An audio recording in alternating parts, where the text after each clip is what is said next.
I'm going to teach you the most incredibly healing, potent, transformative practice, okay? You're going to take a stance which is 2 shoulder widths apart. You're going to make sure that the insides of your feet are lined up parallel.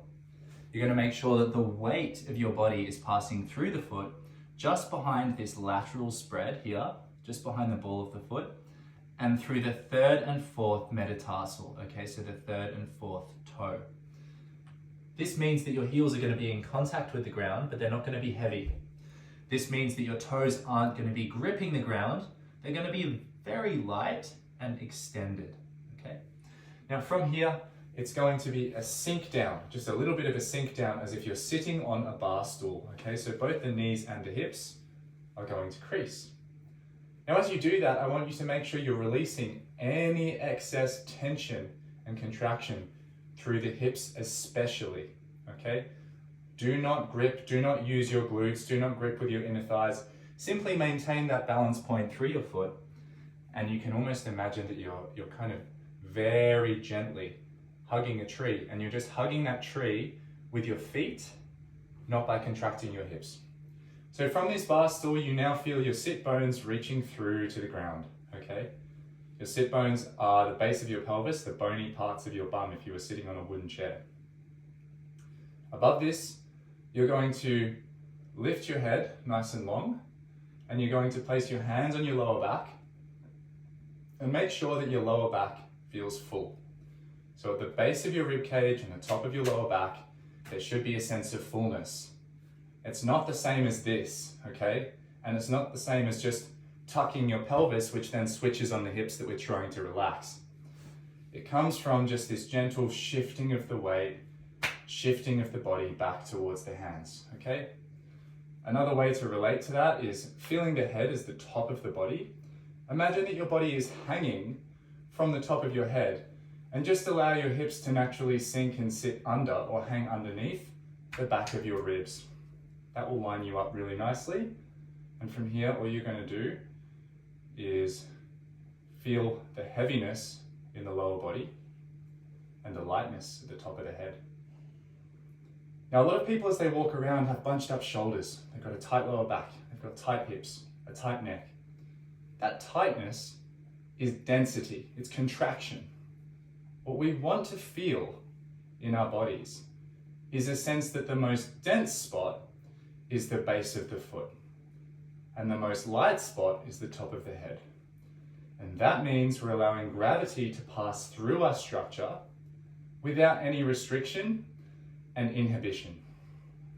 This means in order to feel that, you have to have very strong, very connected feet, very strong lower body, very strong legs, and you need to be very aware of the top of your head and always stand tall.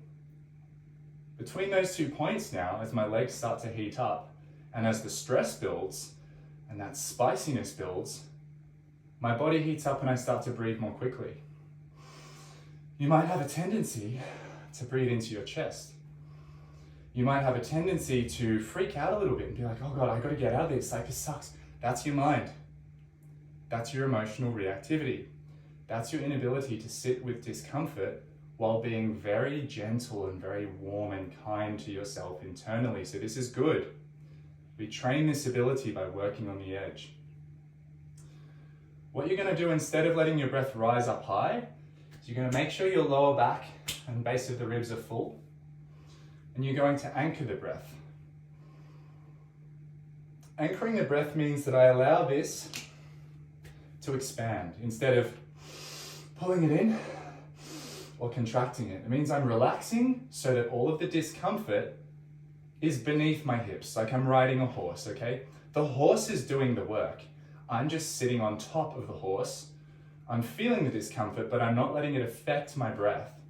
I'm continuously relaxing and sinking and letting my body and my tissues relax down like a waterfall from the top of my head.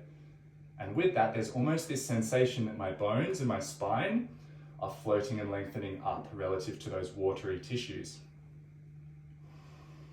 The way this works, I'm going to explain it briefly, is the diaphragm is like a parachute.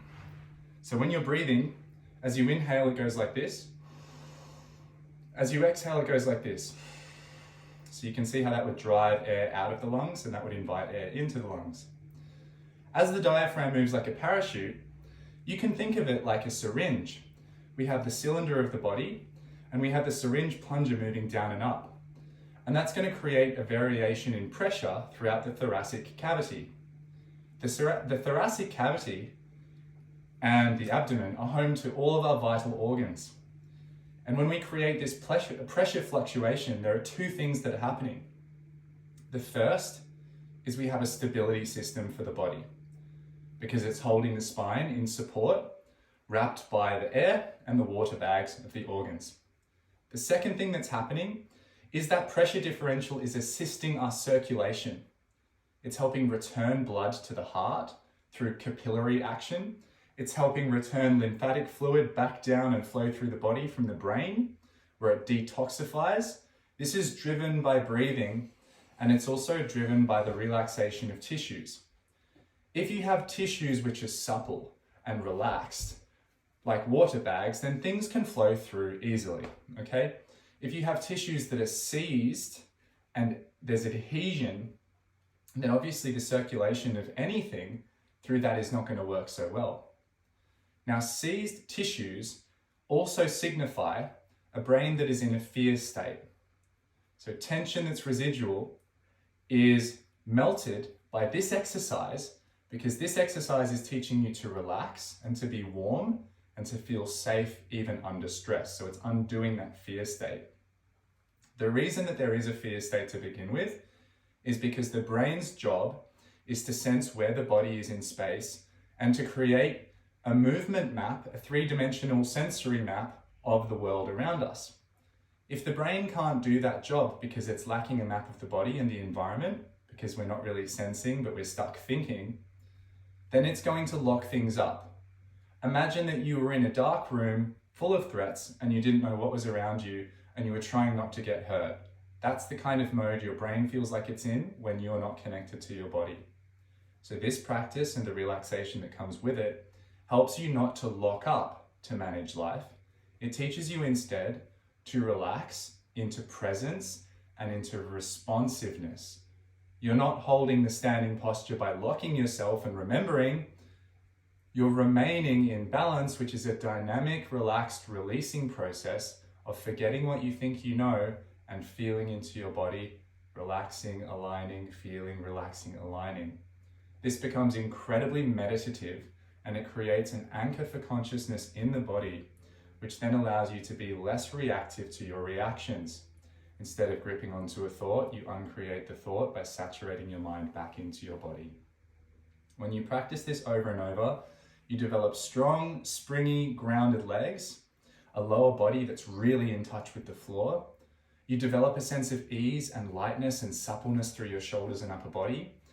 Your rib cage, your upper body starts to fill out and grow, and your muscles develop this large pumped look where they also look very soft and they're very relaxed. And that's because fluids are now moving better through the body rather than you shriveling up and getting cold. You're going to be able to generate more heat in your body when it's cold.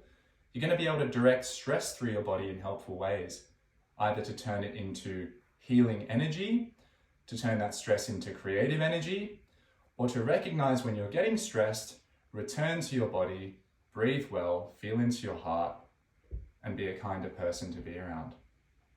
This is the foundation practice that I teach in my program Baseline, which is 12 weeks. And I dive much deeper into these aspects from the spiritual, psychological, and relational perspective in my program Alchemy, which is a big program where most of my effort lies that I teach after Baseline. But apply this practice every day for 10 minutes and you're going to see dramatic changes in your life. Much love.